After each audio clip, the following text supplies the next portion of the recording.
Olá, amigos aprendizes. Olá, aprendizes do Evangelho. Hoje nós estamos falando sobre o capítulo 8 do Evangelho segundo o Espiritismo e eu queria trazer para vocês aqui como Kardec estrutura a questão do Evangelho, né? Que no capítulo 7 ele trata da pureza de coração e simplicidade. E nesse capítulo ele vem trazer os corações puros, né? Então, foi um zelo de Kardec de fazer esse tipo de estrutura. E nesse capítulo, a gente chama a atenção para o item 11, 12, 13, 14, que causa bastante questionamentos, né? Porque ele fala sobre os escândalos, né? E então a gente vai trazer esse vídeo hoje justamente nesses itens, porque eu acho que é o mais central neste capítulo. Acho que é o mais forte, né? É aquele que sempre, quando se lê, a gente fica confuso ou fala, pô, como que Jesus pode ter dito isso, né? Então, é para a gente esclarecer um pouco sobre isso, tá? Aqui só até para contextualizar, né? Só para dar o segmento aí, que ele começa falando das criancinhas, né? Vinde a minhas criancinhas, que na verdade ele está só falando da inocência, daquela confiança que a criança tem em nós e que a gente cresce, vem à tona toda a nossa carga espiritual e a gente começa a ficar desconfiada, a gente começa a ficar filho teimoso, né, com a relação com Deus e etc. Aí depois ele fala, ó, da vigilância do pensamento, porque às vezes a gente faz uma cara de santo, né? A gente se porta na vida como se a gente fosse bom. E lá dentro, né? E os nossos pensamentos? Quem a gente é de verdade? Então, a verdadeira pureza, a verdadeira ingenuidade, ingenuidade no bom sentido, tá? Ela tá lá dentro. Às vezes a gente julga muito o outro. Ah, o negócio lá de não lavar a mão, não sei o quê, você não presta atenção nas coisas externas e a verdadeira pureza vem lá de dentro, né? Aí chega nesse ponto de quando nós não somos puros, cometemos erros, e aí? A gente sabe que não existe céu e inferno, a gente sabe que não existe pureza eterna e nem sofrimento eterno, mas e aí? E se eu matei alguém? E se eu cometi um erro? Tem vários níveis de erros, né, que a gente sabe, mas vamos, por exemplo, para os extremos. Eu matei alguém, eu fui motivo de escândalo, e aí vem a proposta de a gente focar, de a gente discutir bastante para que não haja, principalmente, dupla interpretação.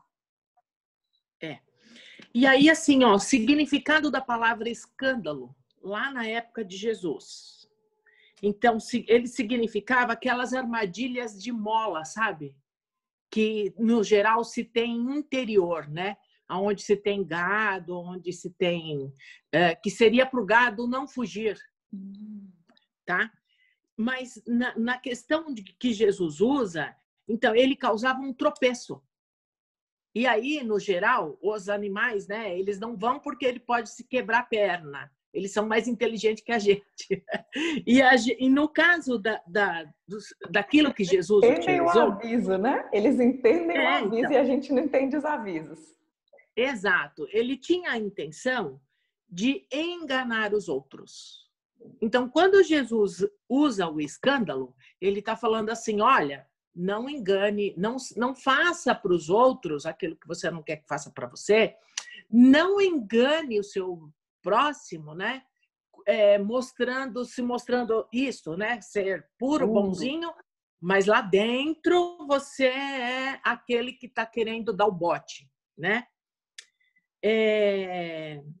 Também no capítulo aí parece o Guiena, né? Que é aquele local aonde no templo existia, aonde as pessoas iam fazer os sacrifícios, faziam as oferendas. E, infelizmente, nessas oferendas, às vezes até crianças pagãs eram ofertadas. E aí foi interessante porque, assim, o fogo do inferno eterno surge daqui, dessa questão. Então, o fogo ali para as oferendas, elas existiam e o fogo era eterno, né? Então, esse fogo queimava eternamente ali. Então, eu podia chegar lá e colocava a minha oferenda e ir embora. Vem outro, coloca a oferenda ali, vai embora. Vem outro, coloca a oferenda. E aí, o que acontece? O fogo era eterno, mas quem vai? Não a permanência lá, né? Exato, não é a permanência. Eu acho que isso vale a pena a gente também esclarecer e clarear, né? Eu lembro até de um exemplo que acho que foi o Adão Nonato da Rádio Boa Nova, que eu gostei muito.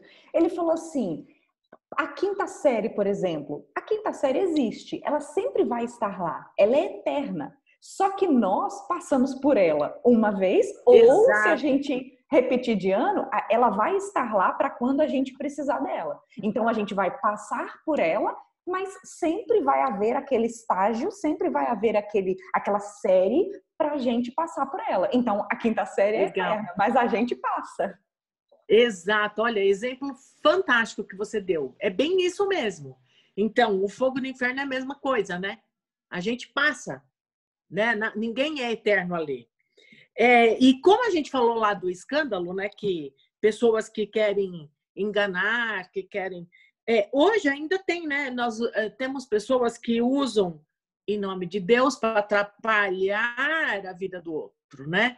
Para enganar o outro.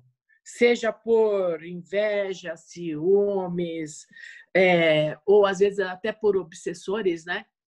E ainda hoje isso existe.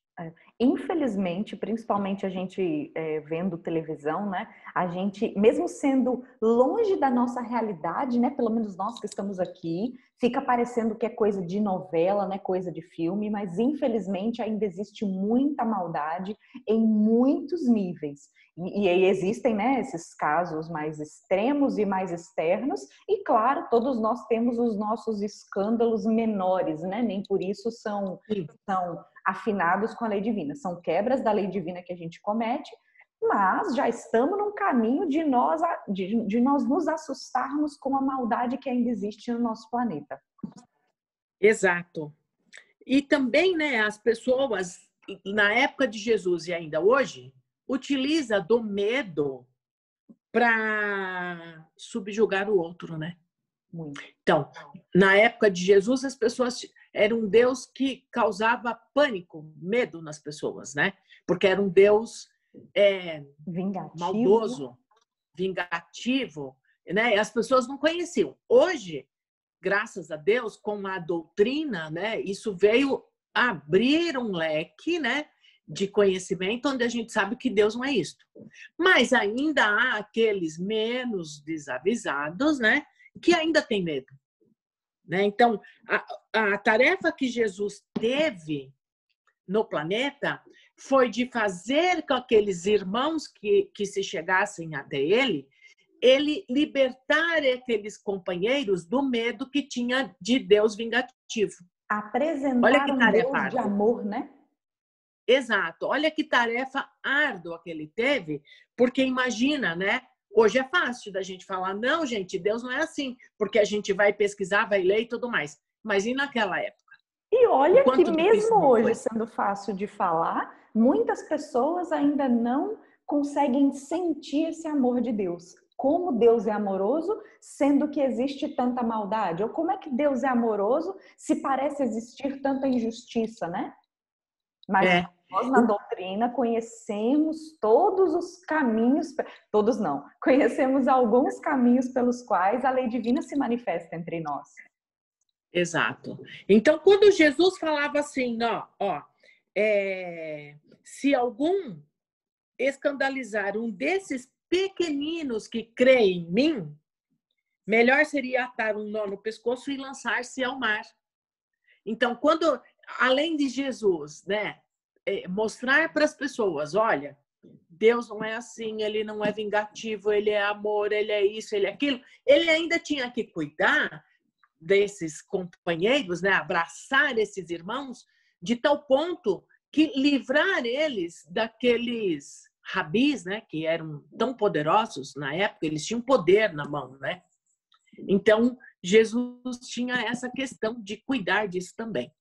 Que Eu a achei gente, muito claro, tem que interessante. tomar muito cuidado, né? E não se apegar à letra, porque não é, eu cometi um crime, aí eu tô sentindo culpa, eu não tenho saída e aí eu vou me matar. Não é Não, isso. O pessoal tem que tomar muito cuidado, porque até, né, do negócio do escândalo, né? Se seu olho é um motivo de escândalo, arrancaio, infelizmente, na cidade lá de Minas já teve um caso desses, né? Há muitos anos atrás. E, infelizmente, alguém provavelmente sentindo uma dor muito grande, né? Sentindo uma culpa muito grande, arrancou os olhos por má sério? interpretação. Não sabia disso. Por má interpretação. Olha que situação. Eu não conheci, mas ouvi a história por diferentes fontes, né? Então, assim, Gente, que dor. é uma coisa triste, né? E a gente vê muito ainda, às vezes passa reportagens, né? De pessoas que se castigam, né? De Sim, pessoas é verdade. que, eu tenho um pensamento errado, então eu flagelo o meu corpo para me purificar. E nós sabemos que não é esse o caminho. Primeiro, porque não é a dor física que vai compensar a minha emanação mental. A gente precisa reeducar o espírito, a gente precisa reeducar o pensamento, porque nós não devemos pensar daquele jeito. E por isso vem os sofrimentos na nossa vida. E aí se encaixa o fato de Jesus falar, né? É melhor entrar na vida sem um olho que, por exemplo, te faz ter pensamentos ruins. Então, é melhor eu reencarnar cego e passar por essa expiação, que ao mesmo tempo pode ser uma provação, para eu ser capaz de me livrar daquela tentação que pode ter me perdido em diversas encarnações seguidas. Então, é melhor que eu venha cego do que eu continuar errando, eu continuar no caminho que me traz sofrimento. Aí, puxando para outro assunto, não sei se você quer comentar mais alguma coisa, mas puxando do outro assunto, por exemplo, de é necessário que o escândalo venha, mas ai daquele que provoca o escândalo. Ainda nessa situação do meu olho, eu causei muito mal aos outros por causa da minha inveja. Então a gente pode pensar, né, a projeção da culpa pelo olho, né, pela visão. Quantas vezes, antigamente, principalmente, as pessoas passavam por cegueira, né? Os escravos eram cegos, né? Isso tem no livro Há 2.000 Anos, por exemplo. Então, gente, será que precisa, se nós usamos mal o nosso olho, nós precisamos que tenha alguém para furar os nossos olhos? Será que precisa ter maldade para que a gente se reconecte com a lei divina? E o Espiritismo deixa muito claro, não é essa a proposta. Existem diversos meios da gente se acertar, da gente acertar as nossas contas. É necessário, geralmente, pela dor, porque a gente quase nunca escolhe naturalmente o caminho do amor. Porque se a gente escolhesse o caminho do amor, dava jeito. O amor cobre uma multidão de pecados. Como geralmente a gente não escolhe, a gente precisa passar por uma dor. Mas essa dor pode ser, por exemplo, reencarnar sem ter a visão. Não precisa ter alguém para furar os meus olhos. Isso é muito importante da gente entender. Então, no livro, vou fazer o comentário, no livro Consolador, é perguntado para Emmanuel por que é necessário que tenham escândalos, né? E ele responde assim, ó, é necessário o escândalo ocorra como prova, expiação e aprendizado, porque ao homem falta ainda o amor, que cobre multidão de pecados. Olha. Então, se a gente desenvolver, né, essa questão do amor de uma forma plena, nós não precisaríamos estar passando por tantos sofrimentos, né? Exatamente. Isto eu acho que é uma coisa assim que a gente pode tentar praticar, mas você sabe que eu fiquei pensando muito, sabe, Lívia? Como desenvolver o pleno amor? Eu não tenho essa resposta. Mas o pleno, talvez a gente esteja já querendo dar saltos, né? Eu acho que é de migalha em migalha. Um exemplo, por exemplo, né? Que é um exemplo que comenta-se muito, né?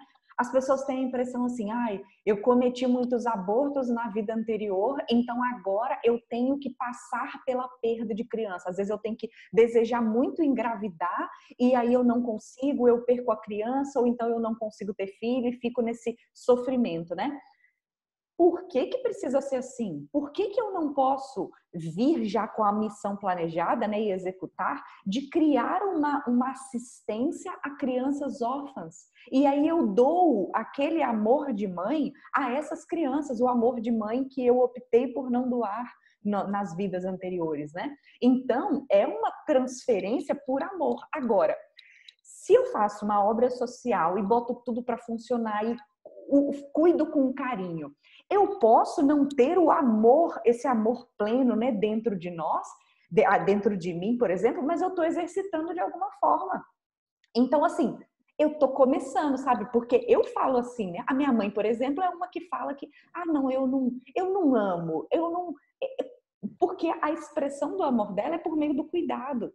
E eu também, eu não sou uma pessoa, não me considero uma pessoa carinhosa. Assim, não sei.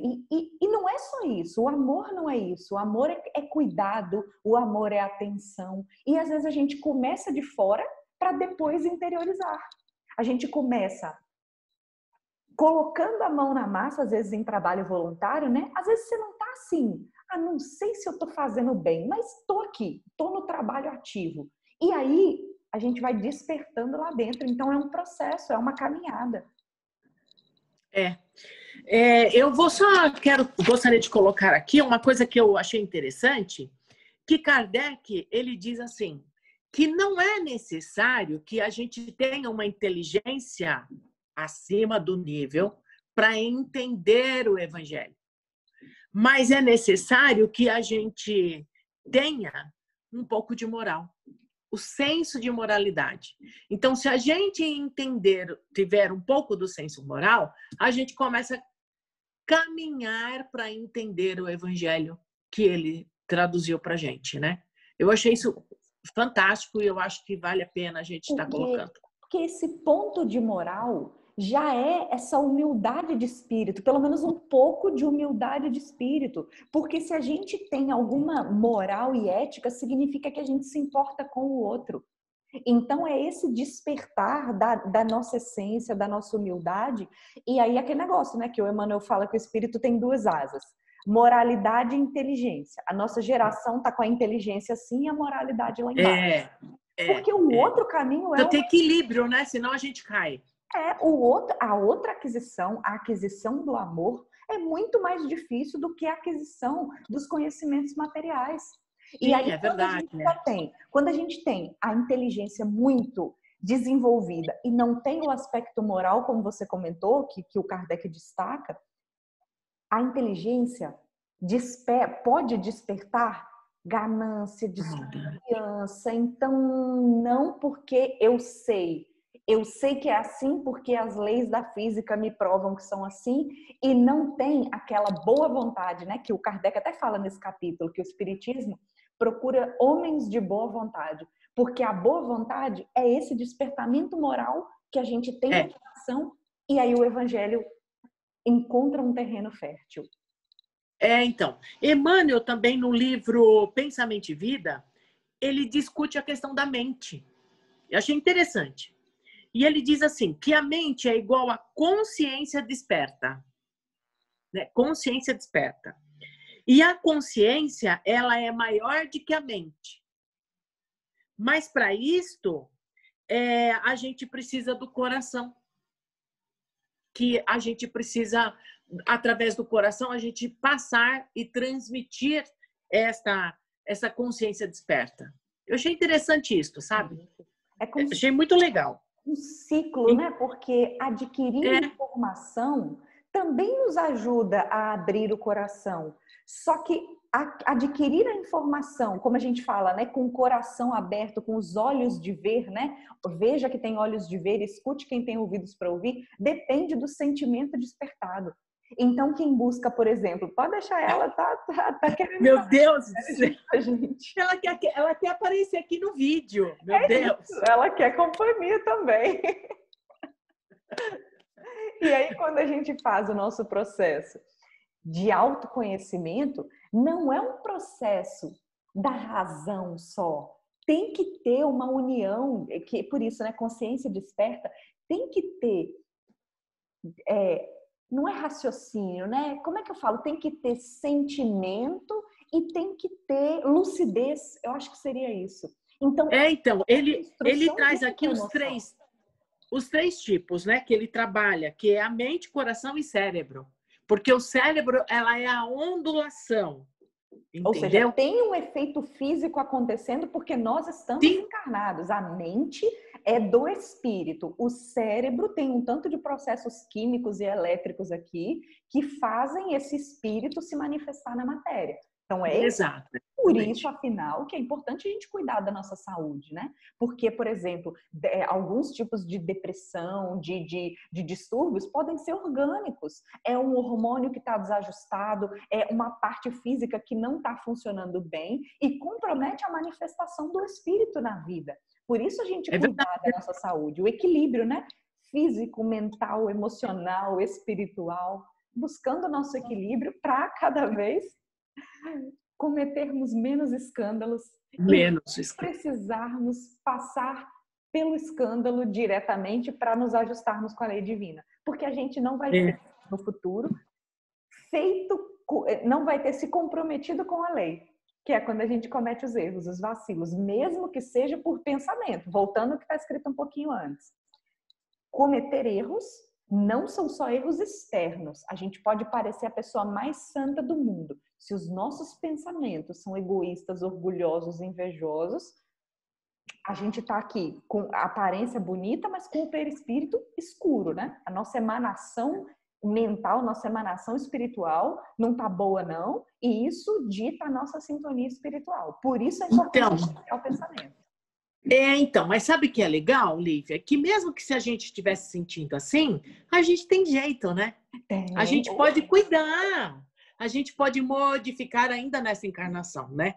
Esse é o chamado, né? Essa é a grande esperança. E a doutrina nos auxilia nesse chamamento, né? Ela vem trazer, porque ninguém aqui é santo, né? A gente tem aqui uma porção de coisas que a gente precisa ir melhorando. E para isso a gente tem que se conhecer. E a doutrina, ela traz exatamente isso para nós, né? E aí eu achei uma coisa interessante na pesquisa que diz sobre a fé. Diz assim que a fé, ela teve a origem no temor, no medo que foi gerado lá atrás. Eu achei interessante isso, sabe? E que aí a fé, ela é o impulso que ganha a prudência, a cautela. Achei interessante. Isso está no livro Roteiro, tá? Achei muito legal da gente... Porque eu nunca tinha visto. Eu também não. Mesmo porque o Espiritismo propõe uma fé raciocinada, que inclusive tem essa puxada de cautela. Então, sim. Analise, né? Analise essa confiança que você está pondo nas coisas, nas práticas, em Deus, na sua crença. Analise isso. E até vinculando com o que você falou antes do autoconhecimento e do que você falou de a gente tem jeito, porque muita gente, quando vai entrar nesse processo de autoconhecimento, como a psicologia fala, né? Nós precisamos olhar para nossas sombras para conseguir iluminá-las. Porque se você não admite que tem a sombra, você não vai sair do lugar. E o Espiritismo deixa muito claro, vamos começar agora, mas se a gente demorou a começar, não tem problema, a gente tem a eternidade pela frente. Então não tem problema a gente olhar para o nosso lado ruim, porque o nosso lado ruim já foi maior. Agora ele já está melhor. Então nós somos o melhor, né? Nós somos o melhor. Então, não vamos ter medo de admitir os nossos lados escuros, porque só admitindo eles é que a gente consegue iluminá-los, a gente consegue melhorar. Então, não é eliminar a nossa sombra, é iluminá-la. Iluminar, é verdade. Uma outra coisa aqui que eu achei interessante, que eu queria compartilhar, é assim, podemos perguntar como Deus permite que ocorram os escândalos? Como Deus permite, né? Se a gente é pai, se a gente é filho, todo mundo é irmão, como é que Deus permite isso? Aí Emmanuel diz assim, ele faz, esse comentário está no livro O Reformador. Aí ele diz assim, imaginamos um pai que, a pretexto de amor, resolvesse tirar dos seus filhos queridos, né, todos os reveses pelo qual ele passava. Né? Então, assim, a gente Tentar não vai proteger. permitir que... Exato, a gente vai botar o nosso filho dentro de uma bolha, né? E lá a gente coloca ele e ele não vai sofrer nenhum reveses do mundo. Ele não vai conhecer a maldade, não vai conhecer a bondade, ele não vai nem imaginar que ele pode ser ruim ou pode ser mal. Ele seria, então, mantido num sistema de exceção, de candura, inviolável, ignorância total.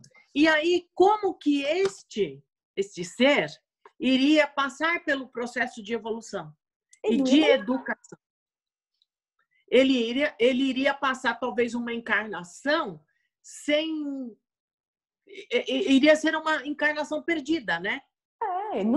Porque a gente precisa da convivência em sociedade para a gente evoluir. E assim, também, né? Como é que Deus permite? Uai, por que a gente escolheu errar? Então, como é que um pai permite que um filho passe por uma cirurgia? É uma maldade, né? Um pai permitir que um filho passe por uma cirurgia? Ué, o pai não está querendo que o filho se cure? Da mesma forma, Deus quer que a gente volte para o caminho certo. A escolha foi nossa de desandar. Aí a gente quer passar pelo mundo sem viver, né? Porque essa descrição do Emmanuel é passar pela vida sem viver. Sem viver, sem viver. É você viver... Eu acho que Buda, né, teve esse... ele teve um pouco disto, né? Não lembro o nome dele, não sei o que, Siddhartha. Esqueci. Tem um nome lá que a família manteve ele dentro dos castelos, né? Ele manteve ele dentro do castelo e lá ele ficava e ele só via coisas boas. Ele não sabia que tinha gente passando fome, que tinha doença, que tinha isso, que tinha aquilo. Ele não sabia nem que existia pobreza, né? E um dia, quando ele ficou um pouco adulto, que ele pediu para sair, pediu para que o seu mucamo, né? Acho que é assim que chamava na época, não sei, o escravo, que levasse ele para dar uma volta. E aí ele começou a perguntar, mas o que é isso? Isso chama morte. Morte? Mas o que é morte? Né? E aí o cara explicava. Mas e isso aqui? Um mendigo na rua pedindo esmola. O que é isso? Isso é pobreza. Pobreza? Mas o que é a pobreza? E aí o cara explicava. E aí foi indo que ele resolveu, então, sair do castelo dele, largar a família, os filhos ali no local, e ele foi viver no mundo, né? Para poder entender. Depois de conhecer isso, ser feliz trancado no seu castelo. Claro, né? Ele já era um ser iluminado, né? Já veio com missão. Sim. Mas exato. Como nós podemos ser felizes sem contribuir de alguma forma para minimizar a dor do outro? Exatamente. Então, eu acho que, assim, lógico que ele era um ser iluminado e ele teve essa chance.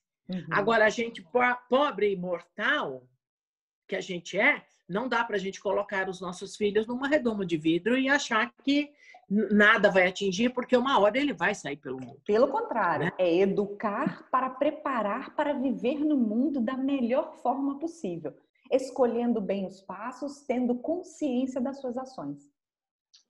É isso mesmo. Eu acho que assim, são coisas que a gente precisa prestar atenção, né?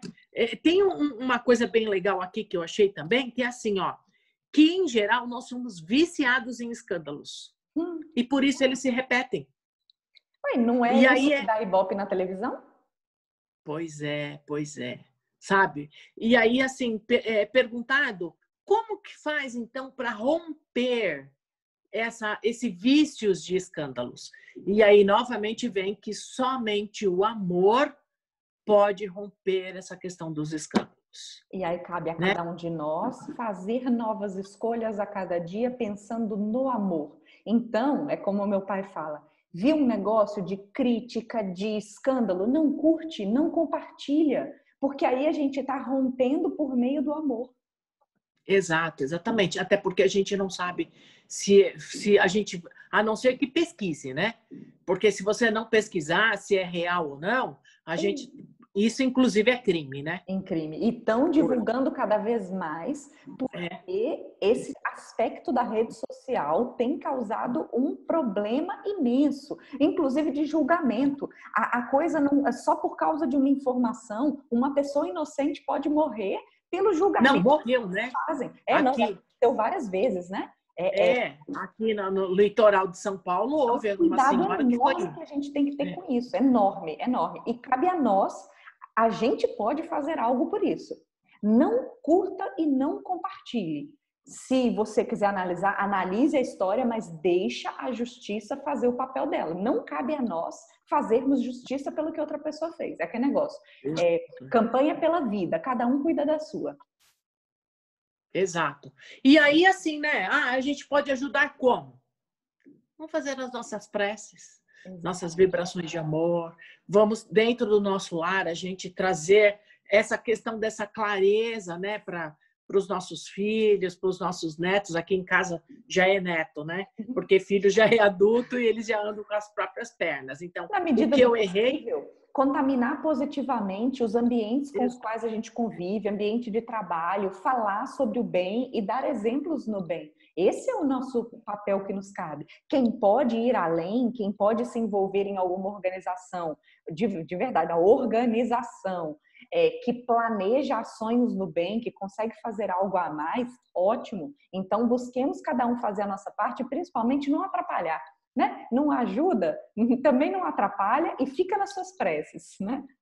Exato, isso já acho que é um grande para nós, né, que estamos aqui sem saber, a gente corre para onde? Eu acho que as preces ela é bem-vinda, principalmente nessa situação que a gente está hoje, né, que a gente não sabe nada, o que é real, o que deixa de ser. Até que ponto as coisas são verdades, porque o que eu digo, os nossos políticos são tão...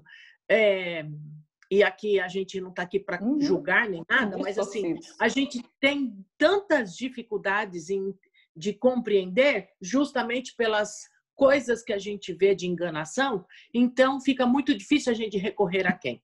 Então, recorremos às preces. A gente fica naturalmente desconfiado e não conseguimos retomar a pureza do coração das crianças antes de vir a nossa carga de espírito imortal. Exato. Isso aí. Estamos com o nosso tempinho good. Beleza? Tá bom? Então, Então é isso, gente. No capítulo... Eu até perdi, estamos no capítulo 8. Capítulo 8. Nos encontramos no capítulo 9. Bem-aventurados aqueles que são brandos e pacíficos. Vamos continuar o mesmo assunto. Exato, e você vê que todos esses capítulos, eles estão linkados com o Sermão do Monte, né? Lindo. É isso aí. Tá bom, gente, é isso. Boa noite a todos. Fiquem com Deus. Boa noite, fiquem com Deus.